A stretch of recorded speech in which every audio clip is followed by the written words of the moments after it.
Good afternoon, everybody, and welcome along to this Flexible Working Ambassador School presentation from Lucy at Flexible Teacher Talent. We're really delighted to be part of the Department for Education's Flexible Working Ambassador Scheme School. We're one of 8 Flexible Working Ambassador schools in the country here at Pioneer, and we're delighted that Lucy is here today to speak to you about flexible working. Lucy first worked with us 18 months, maybe 2 years, nearing 2 years ago. And in all of that time, Lucy's insights and ideas and all kinds of information that she provides, she's a font of knowledge in all things flexible working, has helped us as an organisation to develop the way that we do flexible working. So I'm really delighted to be able to welcome Lucy along today as part of the Department for Education's Flexible Working Ambassador School project. Lucy, over to you. Thank you very much for being here tonight to speak to us all about flexible working. Thank you so much for having me, Antonia, and welcome everybody. I'm really pleased to be here presenting for this first webinar, which is for ambassador schools. I'm just going to make sure I'm showing you the right thing. When I first met Antonia, this was pre-all COVID, and so doing this kind of presentation, you're allowed to make technical mistakes, but I don't think you're allowed to do that anymore. So apologies for that. When we're talking today to approvers, we know that the biggest single factor affecting how flexible a school is going to be is the opinion of the head teacher. But once the opinion of the head teacher has been swayed towards flexibility, it's really key that our senior leaders and our middle leaders are aware of the process. If we're going to make a real difference, then it's really important to have you guys on board, because the more you understand about how flexibility works in schools, the potential for it, the better.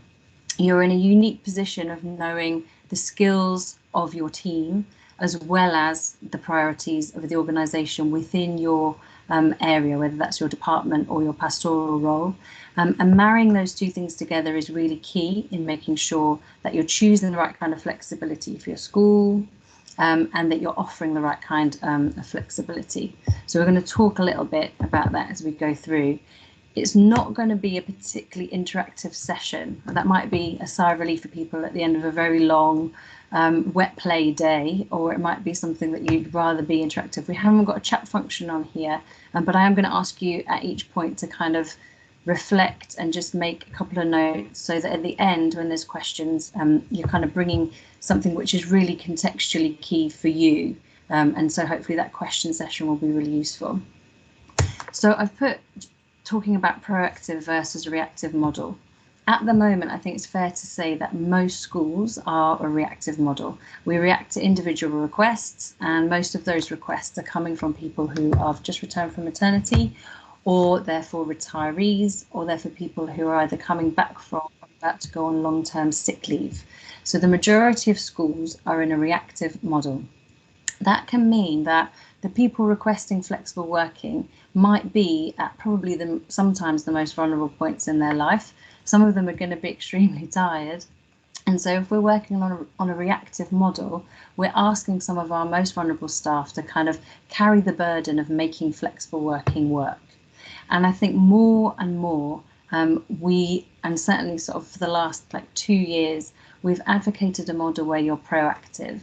So instead of reacting to individual requests, as an organisation, you make a decision and just say, we're going to proactively encourage all staff to make a decision about the kind of flexibility that they need this year, and that is likely to change year on year. So not all of your staff are going to need flexibility all the time. But in order to make teaching a sustainable career, it's likely that the majority of us are going to need some flexibility at some point. And if you have a proactive model where every October to November, you reach out to your staff, you ask them what next year looks like for them, you ask them if there's a kind of flexibility, something that you can do or you can offer that would make their lives easier, then by March, you have a kind of almost fully populated timetable, you know where your skill shortages are, and you're able to then go out and recruit to fill positions that you have. So we're advocating a proactive model because it's more sustainable for your staffing. it's more sustainable for people's careers, and it really just kind of improved the sector immeasurably. So if you are taking on an HR role, if you're not part of a large multi-academy trust and you don't have kind of HR specialism, if you're part of a sort of flexible working strategy, or you've just come along because you're interested, and then the key thing, however far along your school journey is to think about what the goal is for implementing flexible working. So are you trying to improve recruitment? And then what are you going to measure? So if you're trying to improve recruitment, and then you're going to measure the number of people who are applying. If you're trying to improve retention, then obviously you're going to look at staff turnover. Some people are looking at flexibility to help them save money. So we know that flexibility allows like a reduction in people taking sick leave. So the cost of that means fewer outside agencies or supply staff. So you're saving money in that way. You might be kind of streamlining staffing. I'm going to give an example of a primary school in Wandsworth.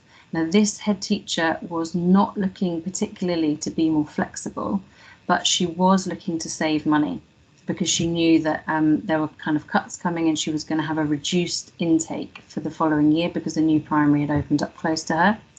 She interviewed all of her staff and asked them kind of what kind of working routine they would prefer, if there was anything that they could do to help.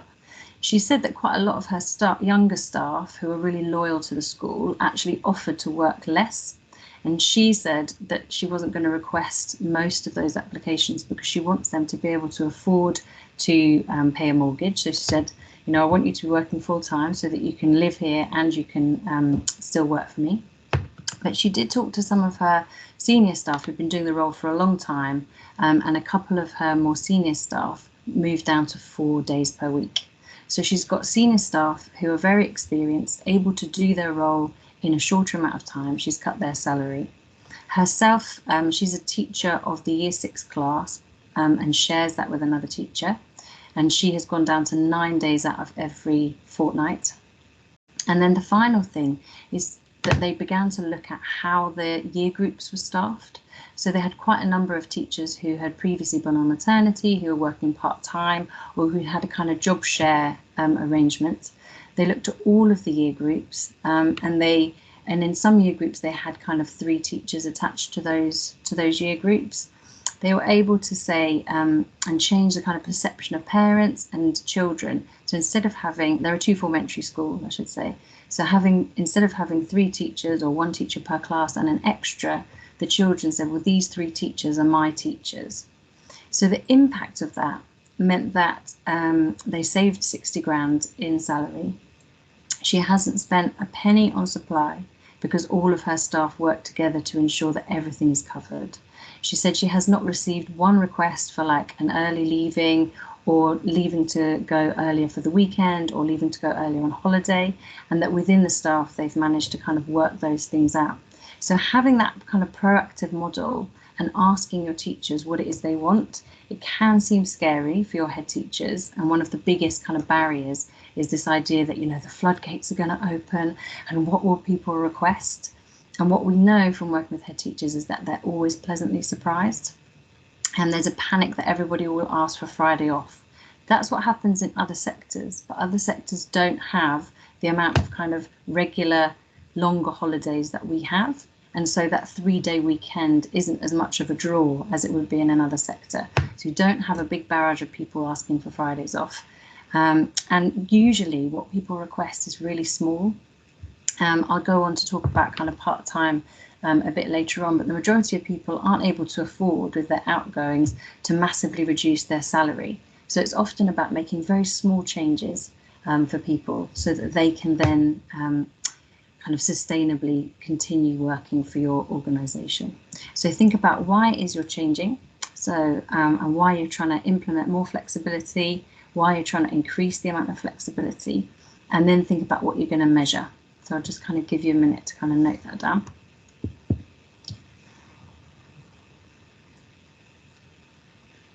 And then go on to talk about recruitment. Now, I know as part of this series that Pioneer are putting on that Mandy Coulter, who is an absolute HR guru, particularly in education, is going to do a whole session on recruitment. So I'm not going to talk about it for long, but I do want us to consider recruitment as part of the sort of holistic process. So in 2018, the test said that adverts which included wording which kind of encouraged flexible working received like up to 17% more applicants. I would say if they were to do a similar study now, that percentage would be hugely increased. Younger generation are asking for flexibility as standard. We've got people coming into teaching who come from other sectors, and we're about 30 years behind other sectors. So they're expecting flexibility as standard. While COVID was in no way a rehearsal for flexible working, it did give teachers and leaders of schools an idea of what some kind of remote working could be and which parts of their role could be done more remotely. So now kind of within the profession itself, there's more of a demand coming not just from the people who sort of historically have requested it, but kind of from the staff body in general. So advertising that you are kind of flexible friendly is a really positive thing for your organisation. Don't reinvent the wheel and don't agonise over the wording. Use the CIPD, so their professional body for HR. Use their Happy to Talk flexible working logo. You can use some generalised wording like the one on the slide, or, and this is quite a recent study that TimeWise have done, if you know about the very specific type of flexibility that you can offer, then put that on the advert. The reason being that a lot of companies now, and I'm talking about other sectors, not schools, will be offering flexibility as standard, or certainly trying to tick that flexibility box.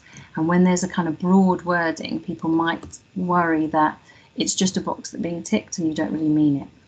So if you can think of a specific role, for example, it's a senior leadership role, and you know that the timetable isn't going to be particularly heavy, there's going to be some strategic work that might be better done uninterrupted, then on the advert you can put that some of that work could be done remotely, and you can be really specific about that.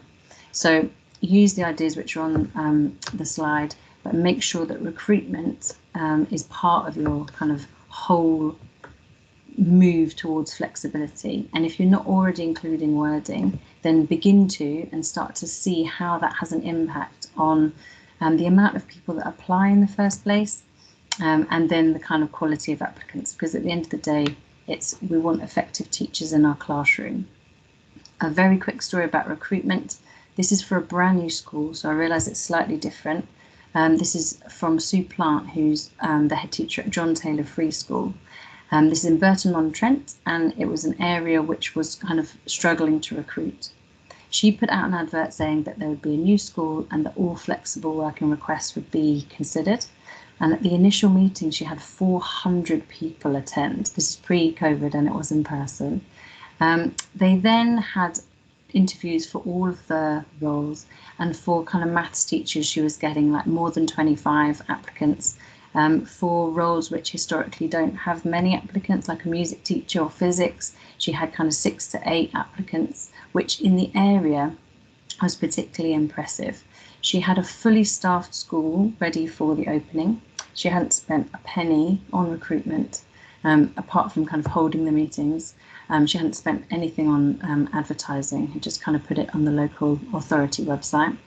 And the school is now fully staffed, and each year there are 4 types of flexible working contracts which people can choose from.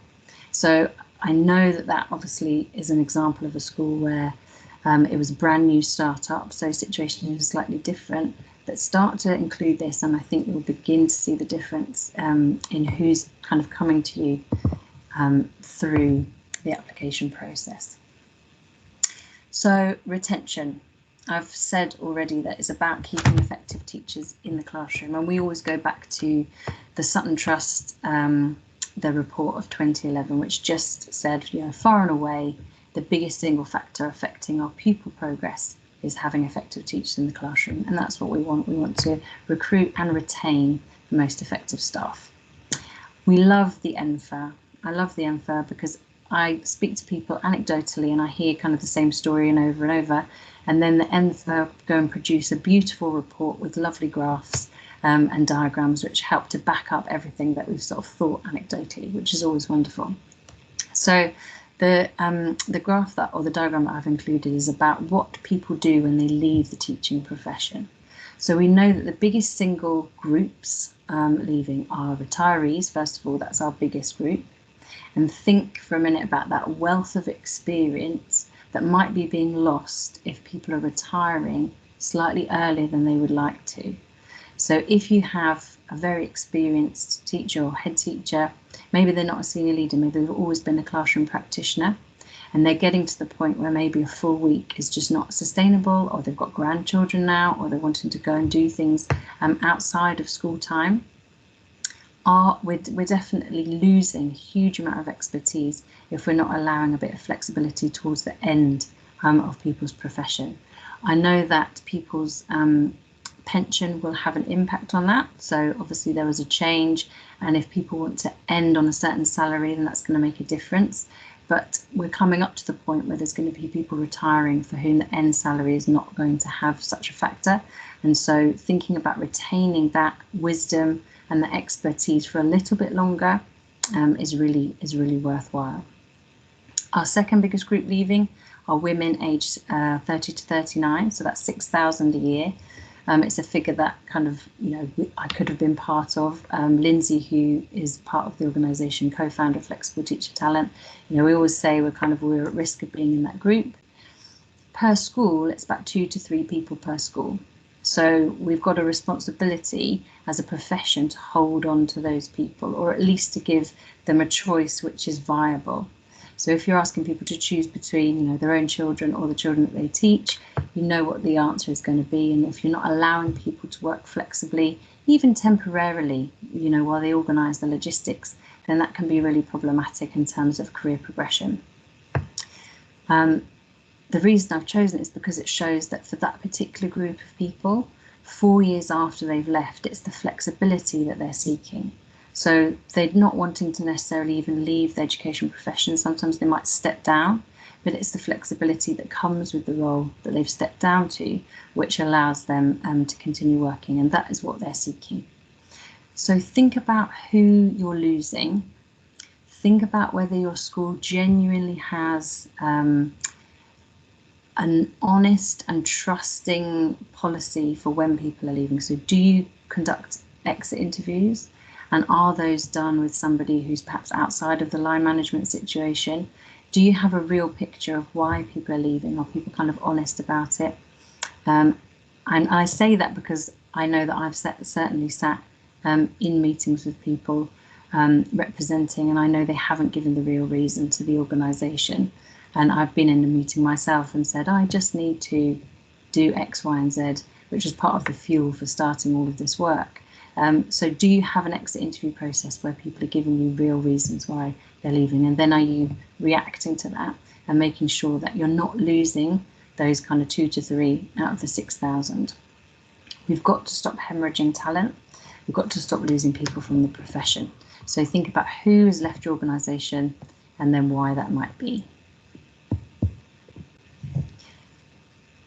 I'm not going to talk in a lot of detail about flexibility that you'll be aware of, but I want to talk about types of flexibility in terms of the kinds of flexibility that fit with your context. So you can see from the definition from the CIPD, you can see why teaching is so far behind other sectors. We can't really vary the location of where we work. We've all had an idea of what that looks like, and I think it's unlikely that that is going to change. If we needed reasons to keep students in the building and kind of with teachers and with their peers in order to further their learning and show their progress, COVID really gave us that reason. We can't really vary the timing. We can talk, we can move the school day, but we can't really vary the timing of when we're client facing. So those clients, our students, are going to be in the school. So that's why we're a little bit behind. So when we think like, why is education so far behind? Why aren't we working at the same speed, or why aren't we doing the same things? Those are the reasons why. And if we're going to move forward, then we really need to think about, what does your context allow you to do? So you're unlikely to be able to offer all kinds of flexibility. But if we start to see what kind of flexibility is compatible with our core values, what kind of flexibility works with our vision. And I give you kind of a couple of examples. So if you are a school that is one of your priorities is parental engagement, and you want, if you're primary, your staff to meet with parents at the end of every school day, then your flexible commitment is likely to be that you could give people a slightly later start, or that you could put their PPA time all together at the beginning of one day so that they don't need to be in the building at the start. But you're unlikely to be able to say that people can leave early or that they can walk out with the students. Another example, if you are, for example, if you're a school who is prioritising bespoke CPD for all of your staff, then given the kind and quality of CPD that was being offered remotely during lockdown, we now know that there's a huge amount of CPD out there available at evenings and weekends. We also know that bespoke CPD is the best in terms of improving people's performance in school. So if you're going to allow people to access that kind of CPD, then your flexible commitment as an organisation might be that you allow all staff to leave unless they've got any other commitment, maybe they're pastoral leave, they've got to help out with detentions. But if they don't have any other commitment, then there's no stigma with them walking out with the students. That way, you might also think about remote meetings. So if your staff don't have to be on site, or if they're accessing bespoke CPD, maybe they're doing it as a small group, that doesn't have to be accessed on site, it can be done remotely. There are different kinds of flexibility that can help fit in with that. I'm going to actually talk about those in a minute, and I'm going to give you some kind of other scenarios so you can think about what are your key priorities as a school. If you're prioritizing literacy, you need some daily intervention for students, and you need to have some specialist teachers on site. You're not really going to be able to offer whole days off for those particular teachers, but you might be able to offer staggered hours. So they might be able to come in a little bit later, they might be able to leave a little bit earlier. So marrying up what your priorities are with kinds of flexibility is going to be really helpful. I've put the types of flexibility on here. I think part-time and job share we know about, we're historically used to those kind of things. They're not necessarily the best either for the school or for the person. I think job share, the wording is terrible, and if I was going to change it, I'd say it should be a talent partnership. I think lots of job shares historically haven't worked because people haven't really been given enough preparation time. If people are interested in this particular webinar or afterwards, I haven't actually put it on here, but I can send you some information about preparing people for a talent partnership, because a lot of it is to do with preparation, looking at your skill set. Actually, a lot of kind of mature skills go into being somebody who's sharing a job, because you need to share the highs and the lows. You need to be really self-aware, an excellent communicator. So sharing a job and being part of a talent partnership brings a lot of mature skills to your organisation. So job sharing is something that we're familiar with, but we haven't necessarily used to maximum capacity. I spoke to two head teachers who are co-heads of a primary school. They did both start doing that. About 6 months ago, we got a request on our email, could we please tweet out and see if there was anybody in the area of Leicestershire who wanted to have a kind of partnership and go into headship together. We got a reply. The two of them met kind of over the phone, they talked a lot, they discussed their values, they decided to apply for a role together. They looked at each other as applications, but of course they went to interview separately, and they had kind of fine-tuned the application enough that the governors entertained the idea of recruiting them together. They've now been running the school, and they're really enjoying it. They have slightly unusual ways of catching up, so they call it kind of after bedtime handover. So once both their children are in bed, that's when they'll have the call, if one of them's taking over the next day, catch up on all the business of the school day, and that works really well for them. And they were even saying that from now on, moving forward, they're going to they're going to kind of carry on with this role. They can't see how doing a headship would be better in any other way than kind of sharing that responsibility and sharing like the highs and lows of that role. So when a job share is really like planned and prepared well, it can be an exceptional benefit to the school. Part-time I'm not going to talk about because I think it is really well understood. I don't think it's, I think there's something we need to think about in terms of inclusivity of part-time. If you are, I'm going to put this in quotes, just a teacher, it's really unlikely that you're going to be able to work part-time unless you're part of a 2-income household. So part-time for just teachers is a privilege. Okay, so I'm just kind of put that there. If I was a single parent, it would be very hard for me to work part-time. And then thinking about that in terms of progression, if you're not offering senior leader or TLR roles, and there's kind of a blanket ban on any leadership being done flexibly, then think about who is not able to then progress in your organisation. So I think part-time can be quite problematic in terms of inclusivity of your staff. I've put compressed, annualised or staggered hours. They're all slightly different. Staggered hours I've talked about a lot, so people coming in just slightly later or leaving slightly earlier. That doesn't have to be every day of the week, and often people will just choose one.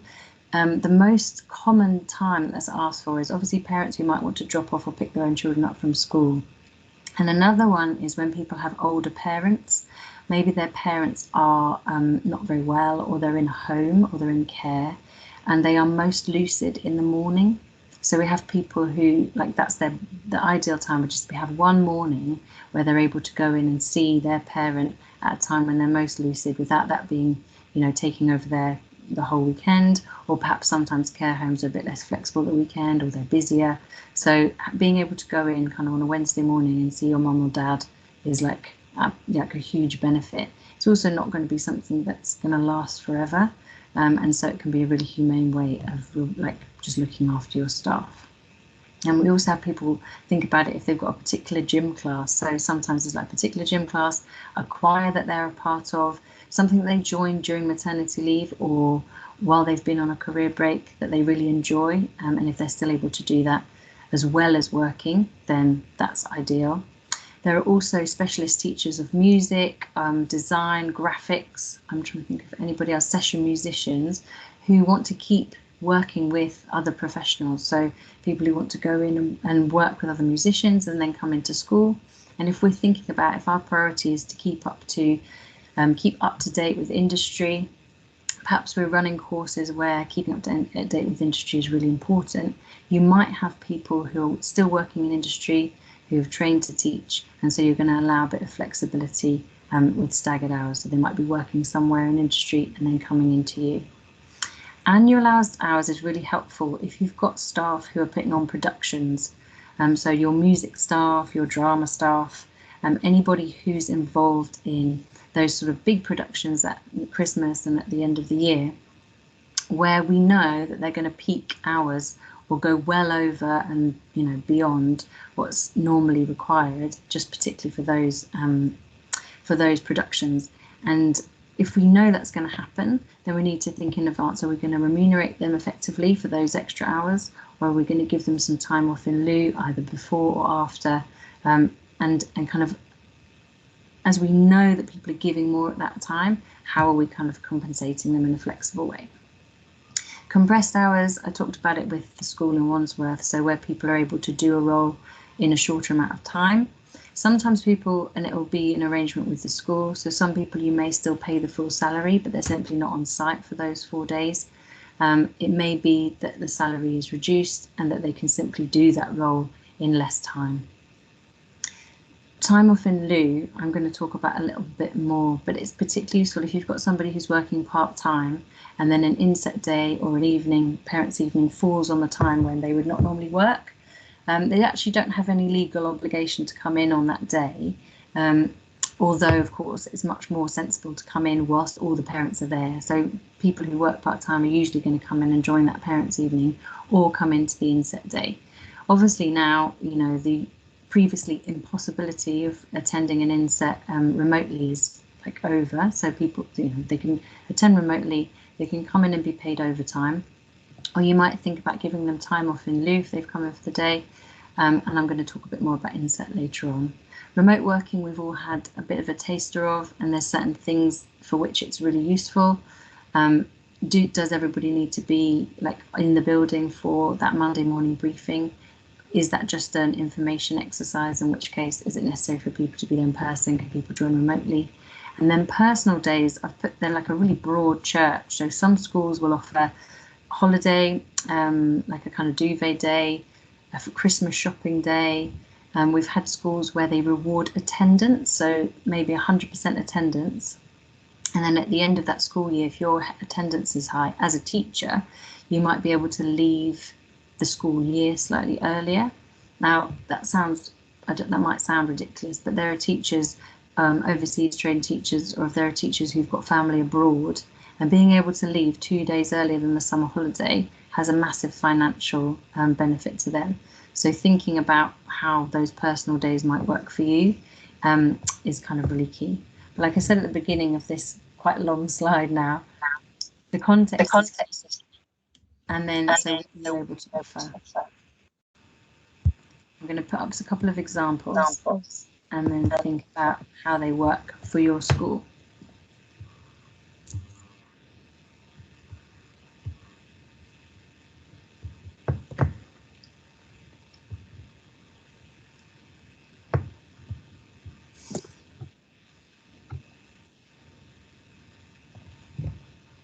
And I'm going to give, Antonia will send out the slides to everybody who's attended, but just think about like your vision, your values, and what kind of flexibility is compatible with that.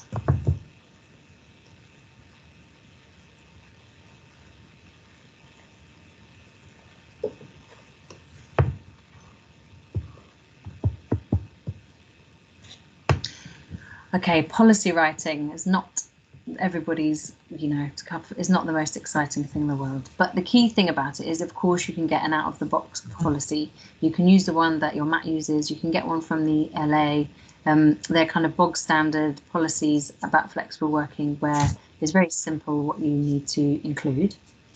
But there's a few things that you could add to your policy that would kind of really make it a bit more of a humane situation. So the first thing that we would say is, do you have in your policy an informal meeting?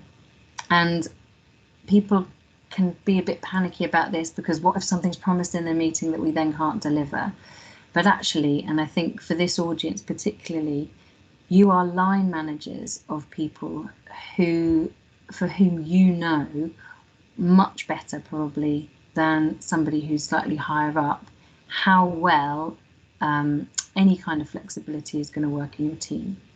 So you can start to look at not just kind of distinct roles, but what are the priorities of the school for your department? What skills do you have in your department?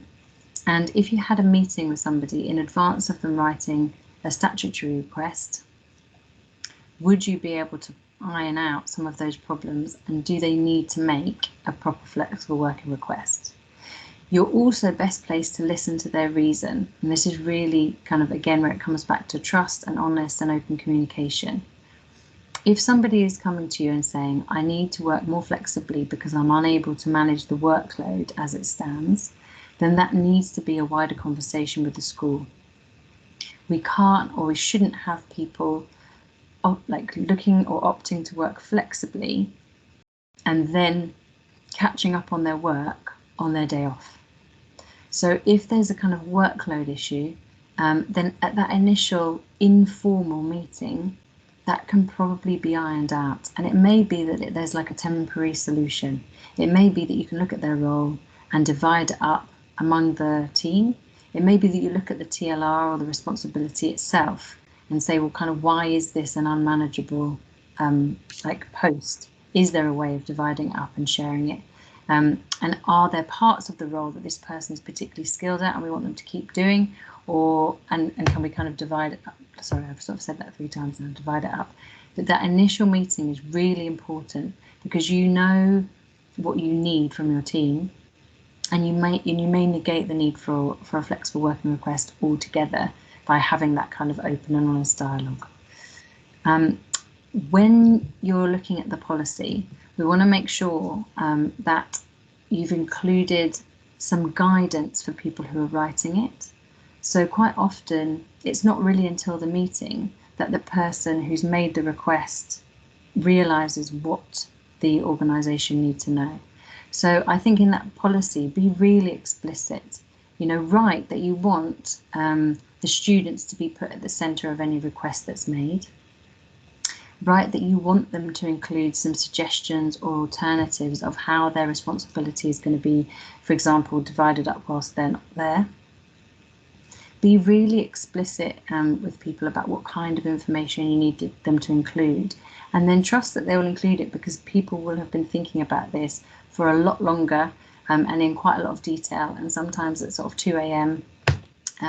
With a sleepless baby, and they will have thought this through. So make sure that you've given enough detail as you can, but also make sure that they've kind of got space to write all that information and share that with you.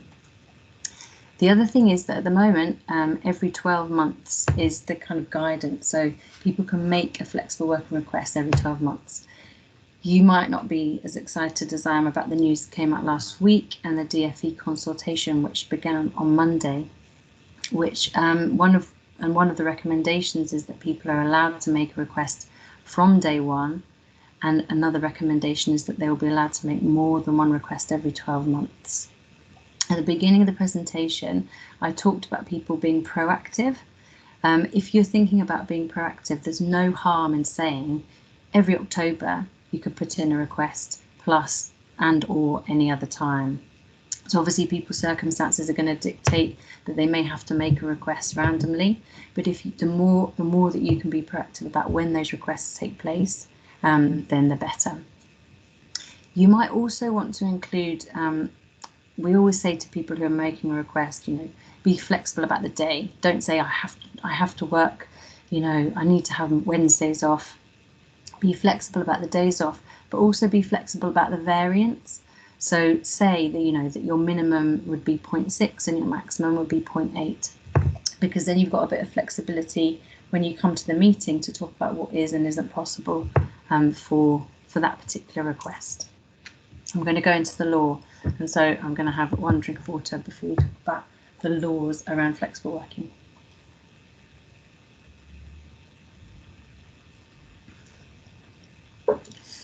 Okay, so these are the 4 main things that you need to consider. The flexible working regulations of 2014, that's the one that most people cite as when everybody was allowed to apply for flexible working after 26 weeks.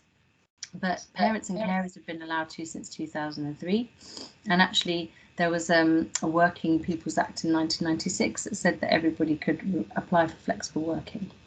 So it's been around for a long time, and it's kind of frustrating that we haven't really cracked it yet, particularly in education, but you are part of the solution.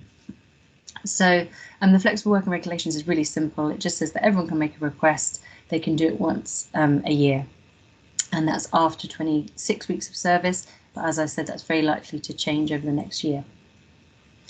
The Equalities Act asks you to think about people with protected characteristics.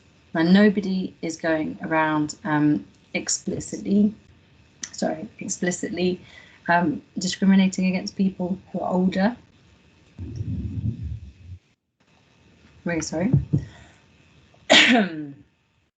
Nobody's going around explicitly going against people who are older or who are pregnant.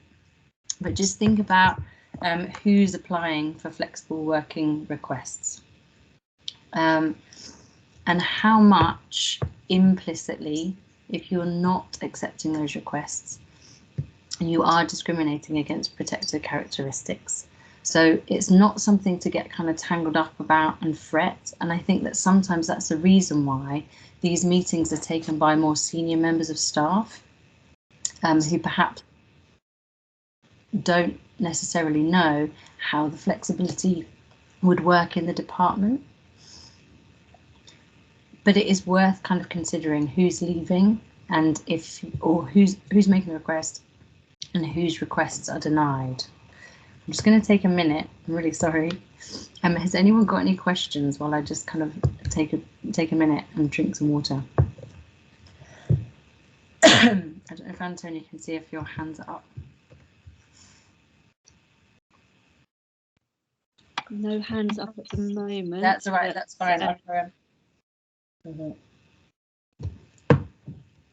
Okay, so part-time workers. So this is really something to consider when you've got people going off for maternity leave or people who already work part-time. And I think the time when the sort of infringement happens the most is when somebody who's already a part-time worker, maybe they take they're on a second maternity leave, so maybe a parent who's already working flexibly, they go on a second maternity leave and an internal vacancy comes up. Now, if that vacancy is not communicated to that person, then you kind of are at risk of sort of infringing the part-time workers, because they should be able to have the same amount of progression, opportunities for promotion, opportunities for training.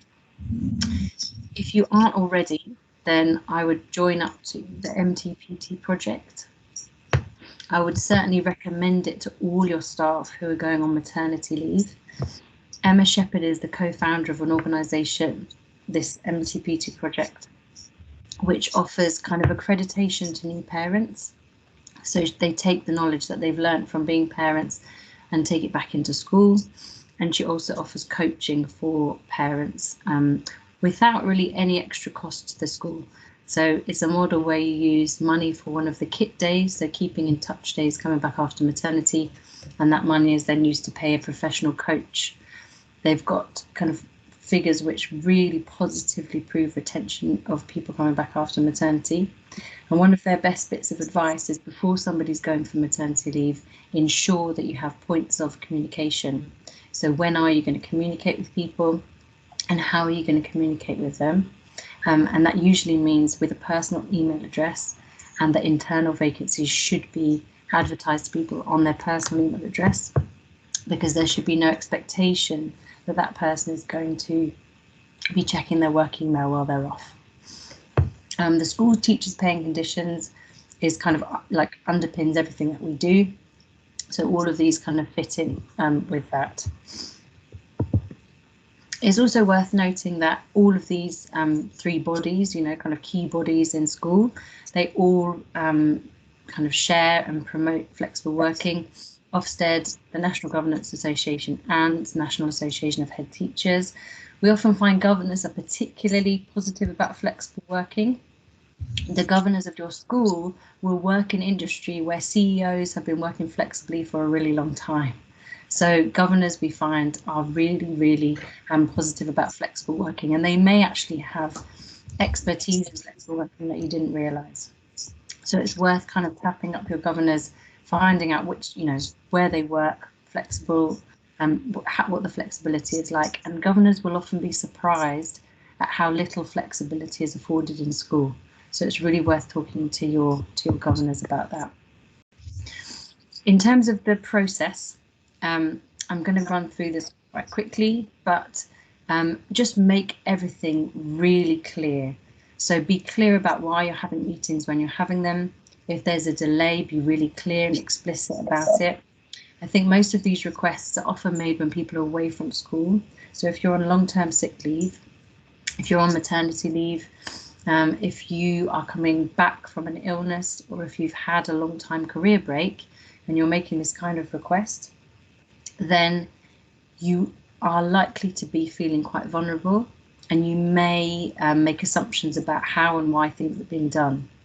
And so the more explicit, even if you think this is almost overly explicit, the more explicit you can be about why and how, the better. The wording in the law is to deal with requests in a reasonable manner. And I think it's like a really good rule of thumb, you know, how reasonable are we being? Are we giving people 1 week's notice to come in for an appeal meeting? Is that enough time?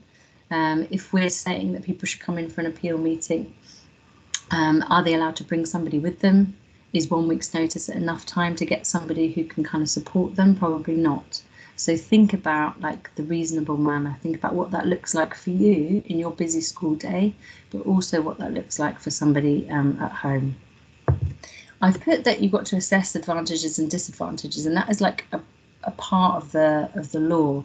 And I put it in because I think sometimes people go through the motions of the meeting, but they know all along that they're not going to accept it. And I'm thinking about really particular situations here where people have written to us and said, look, I just think it's a fait accompli before I go in. They've given us huge amounts of information about how they could make it work, and then the process is denied. And it's a huge amount of stress for somebody to go through, particularly with this reactive model. You know, you're kind of asking people to change the way that they work. You're trying to ask a school where it's not afforded to everybody. And so you have to be willing to really look in that meeting at how it's going to work. And if you're not willing to do so, I would say, you know, the going through the motions is actually sort of damaging to your reputation as a kind of employer. And I would also say that it's not reasonable. So really be prepared to consider both of those. I've put in meetings with representation, and this can be union members, but it can also just be another colleague, or if somebody is coming in, so parents are coming in with a new baby, maybe they want to bring a family member in with them. And that should be like acceptable for that person to either be in a room close by or even in the room. There shouldn't be really any reason why somebody can't have representation in the meeting, because it's often for their own kind of just sort of self-esteem, give somebody a lift and help them out. Like I said, if we're always working with this reactive model, then we need to be much more supportive of people. Once it's a proactive model, you're offering it to everybody, so you're not putting a burden on people to make something work, and you're not asking them to do anything different than the rest of the staff.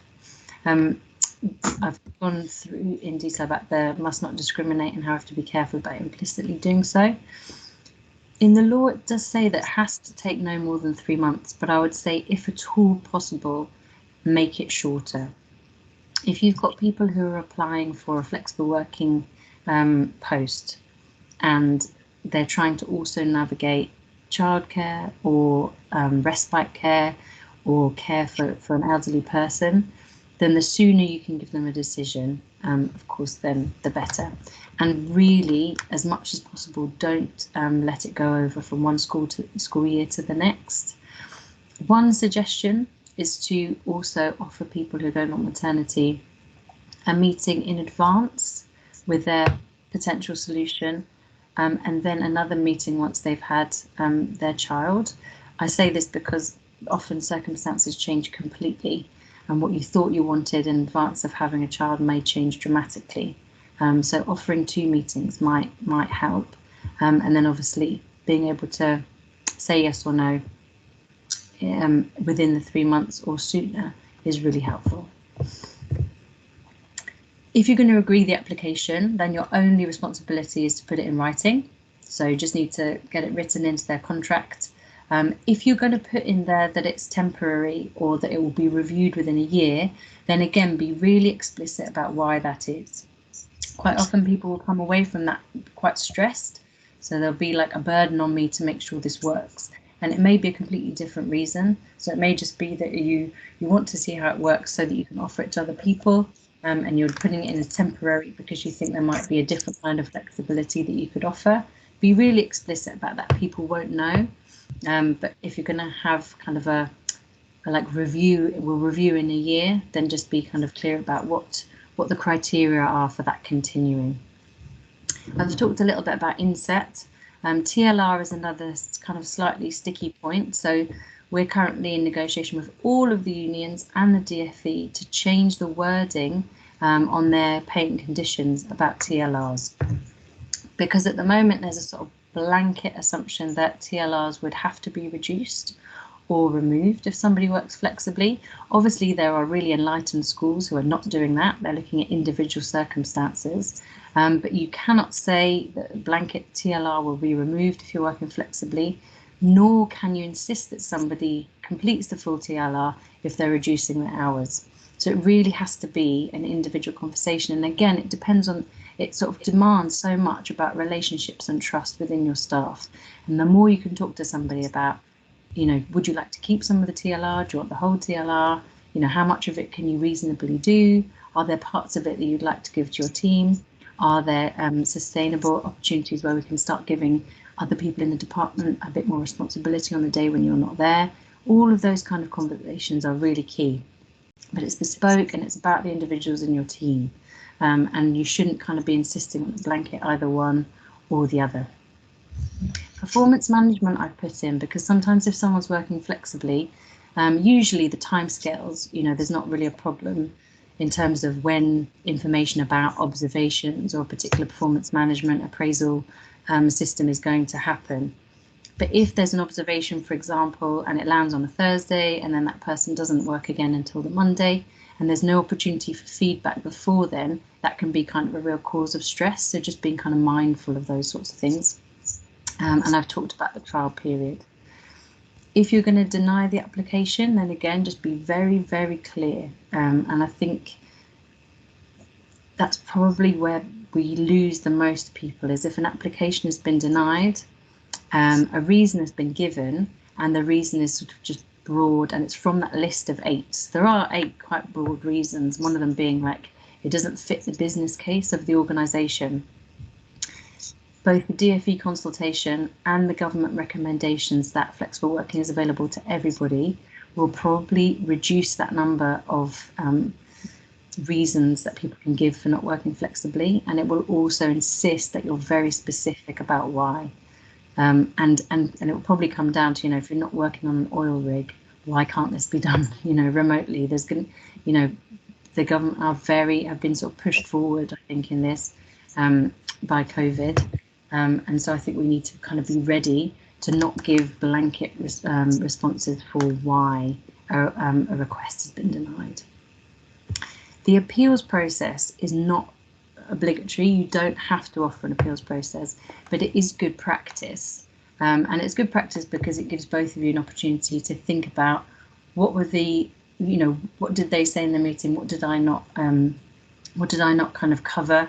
And is there another way of doing it? So it's worth giving somebody an appeal, and I would give it quite as soon as possible afterwards, because I think people are quite ready to fight the corner, but the longer it goes on, the less helpful it is. So if you're genuinely ready to listen to an appeal, then I think put it in and have it quite soon afterwards. Allow representation again, go through exactly the same process and be really open and transparent. And it may be that you come to a solution that you hadn't considered before. Again, if all of the pre-processes, so if having had a pre-meeting, having talked to a line manager, if your wording and your policy is really explicit about what you need to know in advance of the request is clear, then you're probably not going to get to a point where you're either denying or needing an appeal, but put both of those in as part of your best practice. Timetabling, so this is one of the biggest things that comes up all the time, you know, all the time. I think it's probably the biggest single barrier.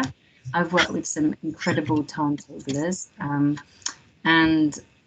but I also know that there is a sort of ivory tower timetabler kind of historically who often has more power than the head teacher.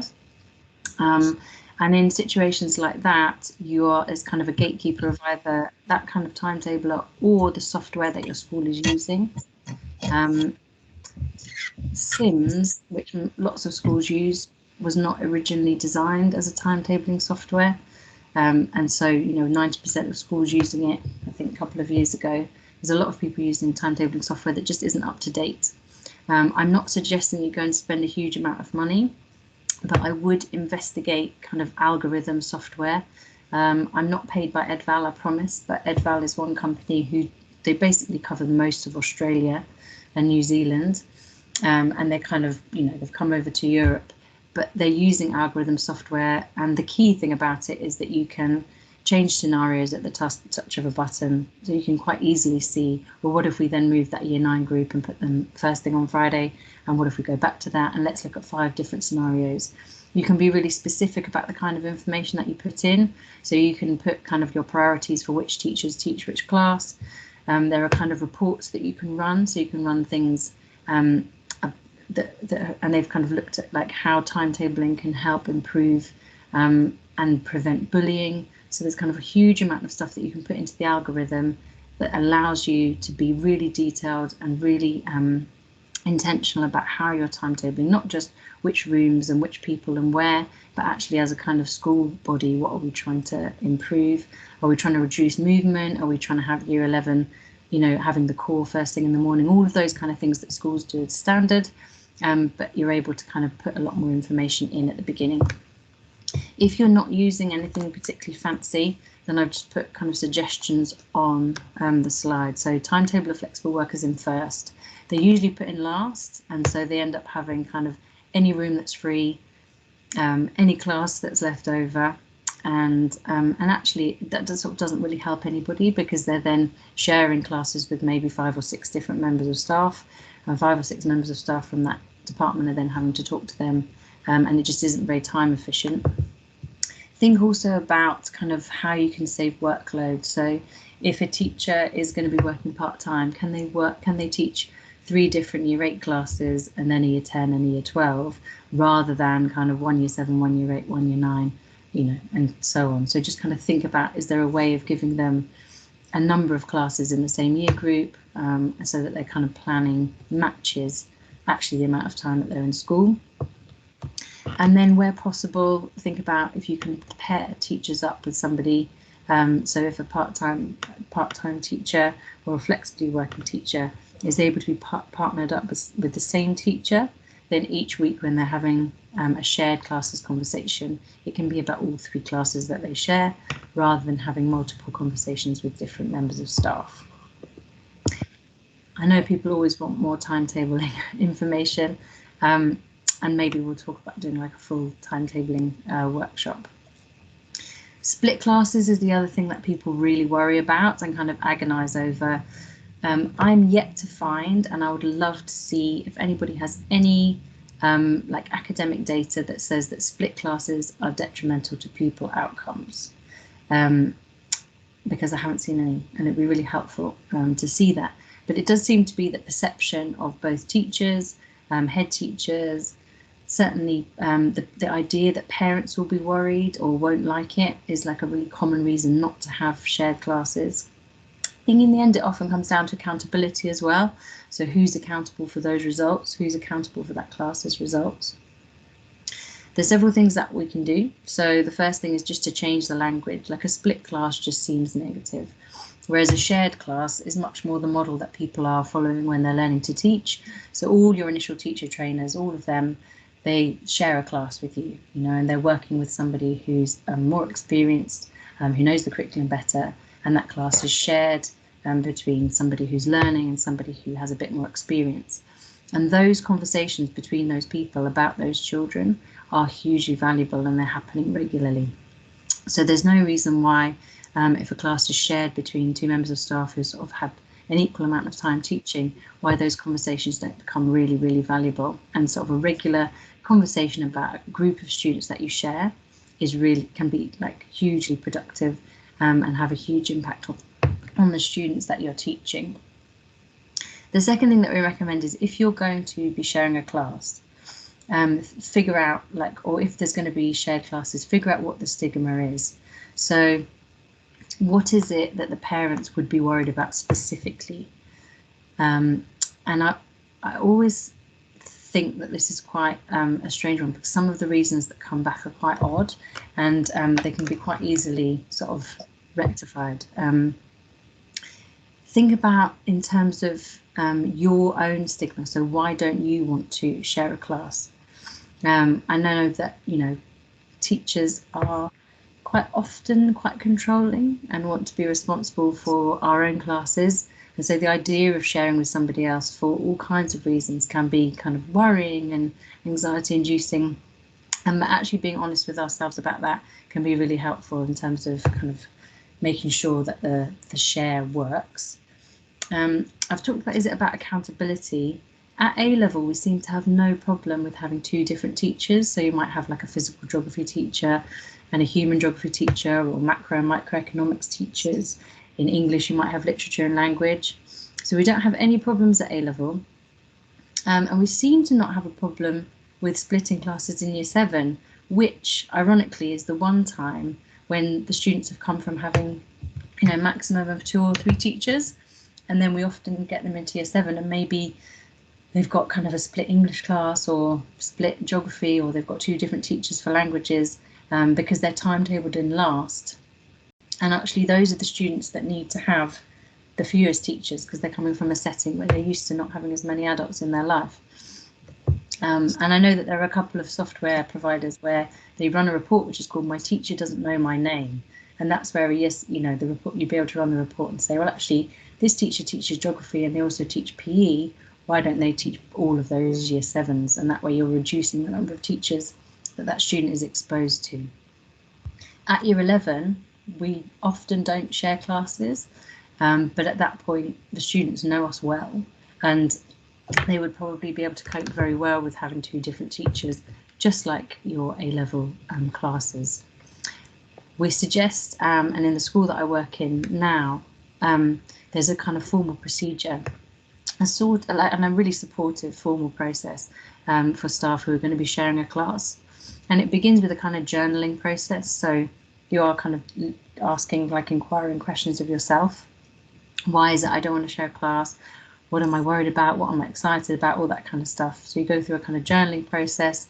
You will then, there's definitely like a kind of setting up of a comms procedure, and an acceptance that those communications will be much heavier at this time of the year. So in September, you may be having 2 or 3 quite long meetings or emails or after bedtime, like catch-ups about those classes, but that time is going to reduce. So there's kind of an understanding that you're going to need to do a lot more communication at the beginning. But shared classes are certainly not like wholly negative. And in my experience, having those kind of regular conversations with another professional about a group of students that you're both invested in is really valuable, and like makes a huge, has a huge impact on their progress. I'm going to put up a couple of example like scenarios, and these are some scenarios that that Antonia shared about some of the schools or people who are going to be attending. So some of these are like things that we've seen, but they're also hopefully relevant to some of the people who are attending today. So if a TLR post holder is obviously they're looking to reduce their hours, and you've got some real benefits. So they've got some time and space for themselves, and you know, maybe like they've got family, young children. It avoids younger members of staff. I'm going to use leaving before they leave. So if staff are looking up and they're seeing that there's no possibility of doing a TLR, and this is particularly younger women, early careers teachers who are looking up and saying there's no point of seeing, they're not seeing somebody with a TLR above them who's able to work flexibly and manage a family, then they're likely to leave the profession before they even need to, or mentally they're already checking out, like this is not for me, I'm not going to be able to, you know, do all the other things that I want to do, so I'm leaving the profession. So those are the benefits. Like think again, like we've talked about with the TLR, be open and honest about why the person needs to reduce their hours. But here are like a couple of the options. So I'll let you kind of read those.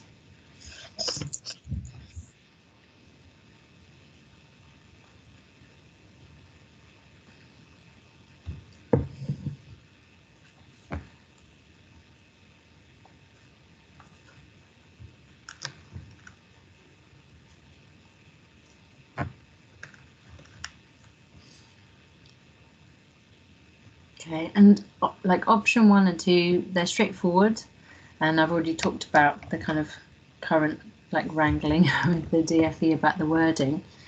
But the key thing is really to talk to the employee, to find out from the individual. And if it's you that's making that request, think about what precisely you would want and how you'd want that to be resolved.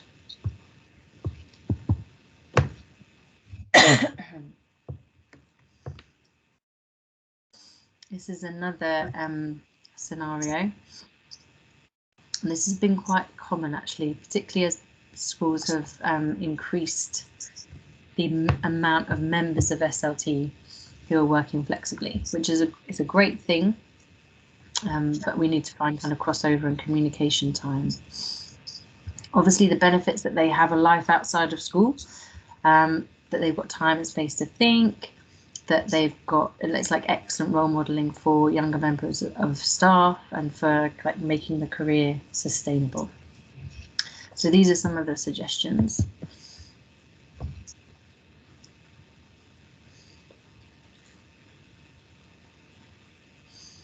So obviously with option 1, you know, you're making it possible for everybody to be there. You're putting it in the middle of the week, so you're not kind of having something on a Friday that then it's going to change on a Monday. And it may be that you could ask somebody to attend remotely. Option 2, I've put strategically. So some of the best SLT models are where the changeover, so is the post holder is there responsible on Friday, Monday and Tuesday, and then maybe Tuesday is the crossover day and it's Tuesday, Wednesday and Thursday. The reason for that is so that nobody is picking up on a Monday incidents or things that were happening in the school on a Friday. So the same person is managing Friday afternoon to Monday morning, and that seems to iron out quite a lot of the communication in terms of time and also difficulty level. Option 3 is kind of the same as option 1, but it's just remote. And then we've talked about this kind of after bedtime handover, and that's going to be dependent on the staff, but if it's 2 parents, then that might work really well for them. So once the school day is over, once they're home, once both sets of children are in bed, then they can have that conversation. This is another option. So obviously there are benefits to your head teacher working flexibly, and there's going to be times when people want to do that. And again, you know, it's having the time and space, think strategically, and we often find that the biggest resistance to this is the head teacher themselves. So are they able to step back? Are they able to remove themselves from that organisation? And there we've got to talk about like trusting your systems. So if the school is dependent on you being there, or not, you as an individual being there, then maybe this isn't a perfect scenario for you, because you need to kind of move away 1 or 2 days a week, or one day out of every 10, and allow the school to function without you. So trusting your systems. There's a couple of options there, including kind of finding a talent partner from within or outside of the school, and making sure that you're kind of remotely available in the first instances, but then allowing staff to kind of take over and take responsibility. I've covered a lot. Thank you so much for listening. It's the end of a really long day. So these are the kind of main points, like be proactive. Let's stop having reactive policies. Let's take it and be upfront about what we want from our flexibility. Let's ask our staff annually what they need, and let's be reactive to those requests. Let's think about why we're doing it. What are we trying to improve in our schools? Are we trying to improve recruitment, retention, diversity, inclusion? Are we trying to reduce costs? What is it that we're doing? And how are we going to measure that we're successful? Share the types of flexibility that staff will be able to take advantage of. So work out what works with your school vision and values. If you're advertising, make sure that it's clear what kind of flexibility is possible. Be broad and vague if you're not sure, or if you're open to conversation and discussion, but only do that if you are genuinely open to that. You guys are here upskilling yourselves, so knowing more about the flexible working process and being more part of that process is going to have a huge impact. But make sure that you know within your area what's my priority and what kind of flexibility can I be looking at. We always think about kind of standard roles, classroom teacher roles, but start to think about the skills in your department. Start to think about auditing what is available and what isn't. What do you need more of? And then you might be able to then you're much better placed when you're asked, like, can this be done flexibly? Am I able to work flexibly? And then ask staff what they want. I've said that already. Match the requests. And then really don't be shy about trying things out. Trying things out temporarily, as long as everybody is comfortable with trying something temporarily, and then measuring it, and then refining it, improving it. Like I said, Sue Plant at the beginning, she had, just offered all kinds of flexibility to everyone. She now has 4 kind of standard contracts, and each year every member of staff is asked what it is that they would like. I'm going to finish there. I'm going to leave time for questions, and I hope that that's been really helpful. Thank you very much, Lucy. Really, really helpful. Are there any questions for anybody? Pop your hands up if you want to ask any questions of Lucy.